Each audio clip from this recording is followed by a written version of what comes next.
बेरोज़गारी की वजह से, महंगाई की वजह से कौन कौन से मसाइल पैदा हो रहे हैं, आगे पैदा हो सकते हैं, क्योंकि महंगाई लगता नहीं है कि अभी रुकेगी। सर महंगाई से जो एक अब आम आदमी को क्या मसाइल पैदा हो सकते हैं? मसाइल पैदा ये होगा कि जराइम में इजाफा कर लें आप। जी जी। इसमें चोरी डकैती, ठीक है, मंडी बोल को ले लें, इसमें गुज़श्ता आप न्यूज़ पढ़ते हैं, ठीक है, आए दिन आप देखते हैं बहुत ज़्यादा इजाफा हो गया है, डकैती हो रही है, चोरी हो रही है। तो जब एक बंदे के पास यानी कि अगर वो 500 रुपया कमा रहा है, चीज़ें वो ले रहा है, दिन में वो अपना जो घर उसने राशन पानी लेके जाना वो उसको 700 रुपये में मिल रहा है, तो ज़ाहिर सी बात है वो कुछ ना कुछ तरफा इस्तेमाल करेगा। यानी कि अब जराइम में इजाफा भी कह सकते हैं, यानी कि वो होने का यानी कि इसमें आ जाता है, खतरा होता है कि वो जराइम में इजाफा होता है। मलिक साहब यही सवाल मैं आपसे करना और मैं एक बात करना चाहूँगा कि मलिक साहब बात कर रहे थे कि जनाब कानून, ठीक है, बिल्कुल इनकी बात ठीक है कि कानून और ना ही टैक्स वो भी गरीब अदा कर रहा है, और कानून है तो वो भी गरीब के लिए।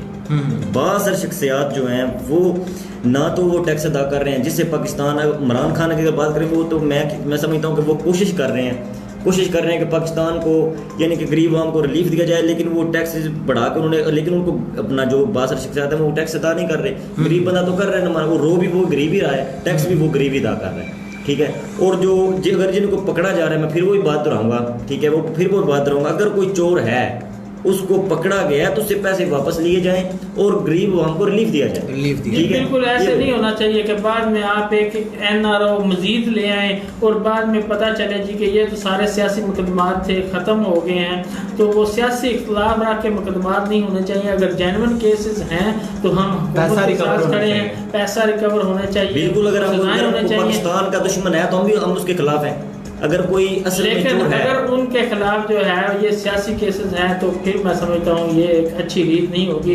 हुकूमत आने जाने वाली चीज़ है, कल को हुकूमत को भी इस चीज़ का सामना करना पड़ेगा। जी बिल्कुल। अच्छा मलिक साहब, वही सवाल आपसे जो मैंने रुस्तम से किया है, महंगाई दिन ब दिन बढ़ रही है, आम आदमी की पहुँच से बाहर होता जा रहा है, इस तरह के महंगाई के दौर में गुजारा करना, वो अपने अखराजात को पूरा नहीं कर पा रहा। बच्चे हैं, उसके बच्चों के स्कूल की फीसिस हैं, अद्वियात, डॉक्टर के पास जाएं, डॉक्टर 700-500 रुपये फ़ीस इतनी सिर्फ चेकअप करने की ले लेता, उसके बाद अद्वियात उसने लेनी है जो भी मेरा ख्याल है कि 300-400-500 रुपये से कम नहीं आएंगे।